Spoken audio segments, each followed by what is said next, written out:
Alright, what's going on, guys? We've got War 9 for you here. Stick around to the end for the player cards, obviously.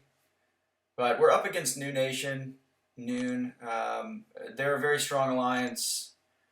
I think last season they finished in the top 5 along with us and the usuals.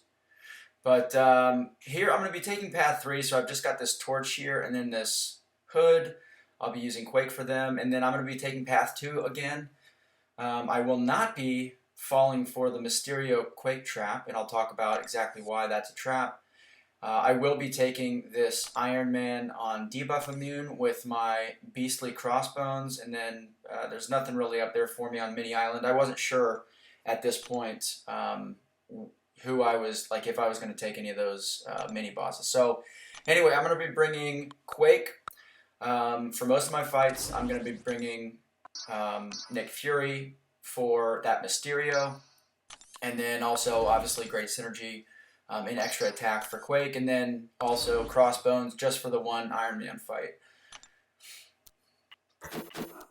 Alright, so we're off here, and yeah, this is pretty much just going to be some standard Quake play here.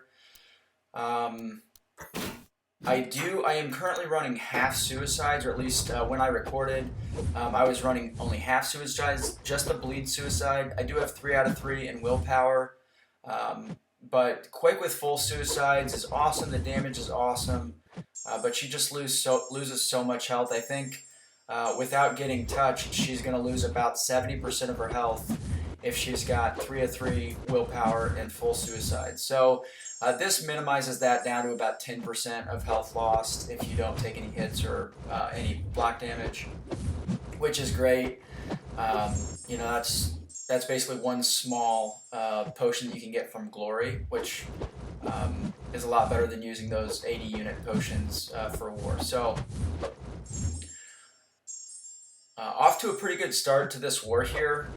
Sometimes I'm just not feeling super confident in my full dex quaking, but for whatever reason this war I was really feeling it. So that fight goes about as smoothly as it could go for me, and then I'm going to be doing the same thing here. I didn't throw in a potion just because I have literally zero concern in this fight, or coming into this fight.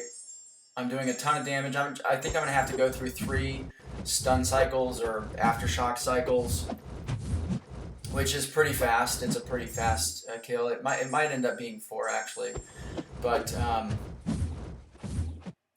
Hood's animations, I did duel him, but I did the thing where I was just like, all right, I just want to make sure that I'm not going to get caught with anything. And I didn't, so I quit out of the duel. So I didn't really even do a full duel against him, but his animations were a little bit, I was a little bit unfamiliar with them, with his little uppercut jabs. So kind of spazzy Quake fight. But here I'm using Nick Fury, and I'm just going to play this fight like pretty normally. I am going to throw a medium here, just a 2-hitter, just to keep him in front of his first bar of power, because once he throws that, then I'm going to have to back off and not hit him for a while. So I'm going to do the same thing here. He throws his L2. He has a chance to miss. I'm just going to back off until that phase wears out. Now I do get stunned here. I'm at no risk with Nick Fury in this fight. I'm just going to completely ignore the encroaching stun. Once he drops down to his real Nick Fury mode, once he loses his life model decoy, he becomes stun immune, but he also purifies any debuffs that were on him during his life model decoy phase. So if Mysterio were to put some big poisons on me, once I drop down to real Nick, I would purify those anyway. So no danger there.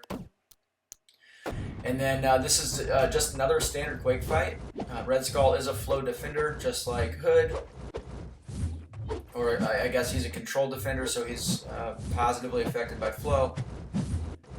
But yeah, just gonna fully dex this and just, you know, try not to get hit. But if I do get hit, not really the hugest deal here with Red Skull. His attack is pretty poor. I know that with the Furies, their attack is ramped up pretty significantly, but I would still not be in trouble if I took a combo. And usually on this node, if I'm really if I'm up against somebody that just has crazy attack, I'm trying to think of what defenders might like a wasp or something. I might try to weave in some parries just to be super cautious, but here I'm really not worried about it, and as I said before, I'm feeling pretty good with Quake this war, so one more cycle here should kill him here in just a couple seconds.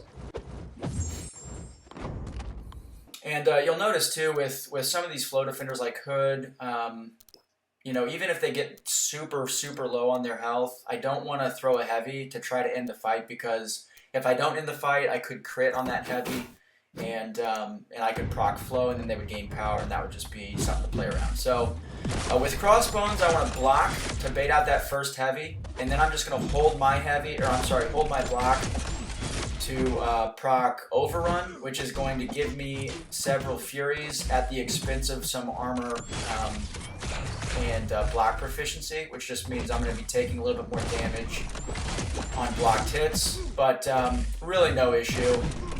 I'm also going to be healing from willpower a little bit because of the Power Lock 1 debuff that's on me.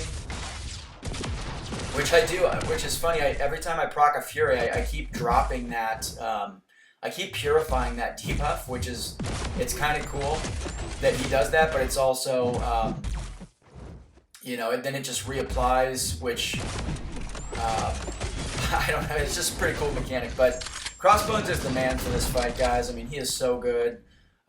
He is the only fight that I use him for, but I really think that he's worth ranking if you have him, and if you're seeing a lot of debuff immune Iron Men. So I have this fight sped up 50%, so it's basically twice the speed. I'm sorry, 100%. So it's basically twice the speed. Oh no, it's just 50%. So it's I don't know, it's sped up.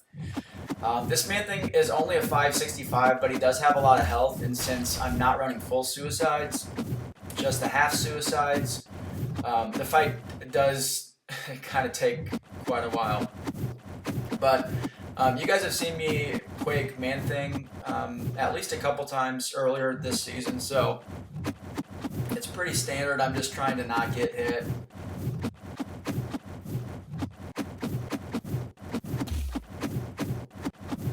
And here at the end of this fight, I am going to end up getting hit a little bit,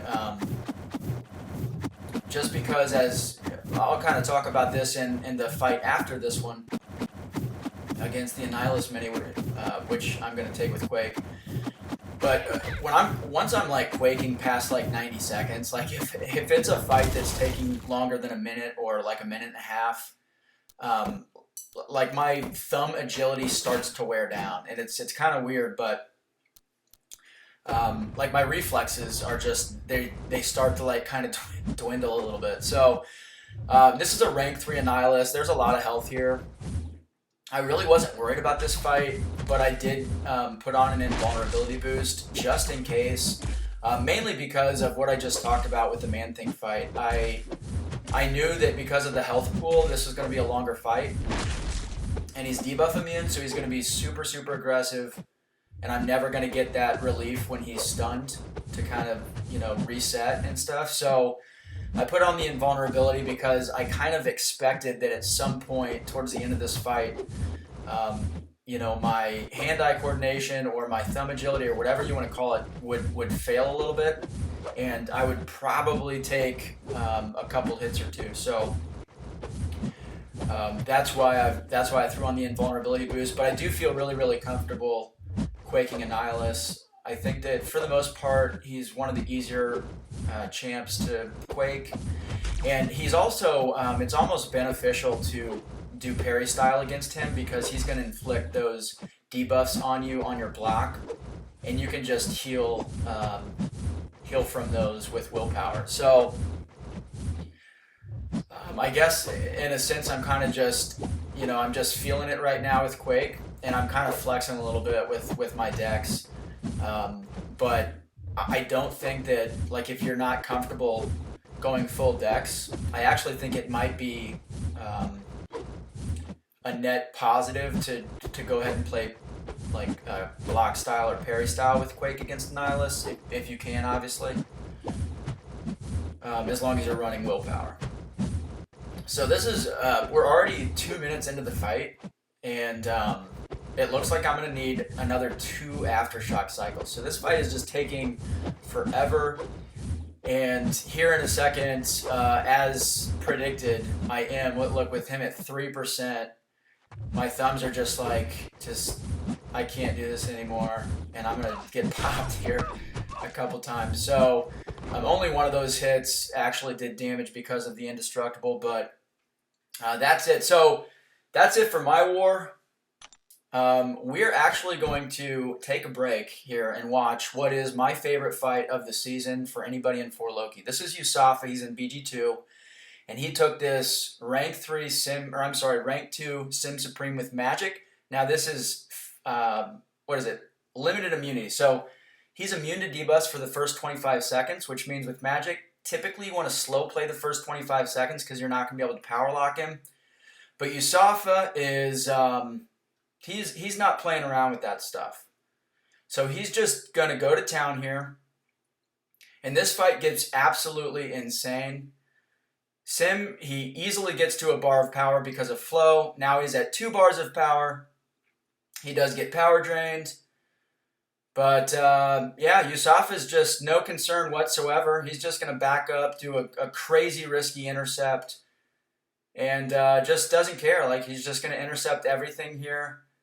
And finally, the limited immunity does wear off. And so Yusafa is able to power lock him. But, I mean, truly one of the craziest fights I've seen. Super ballsy.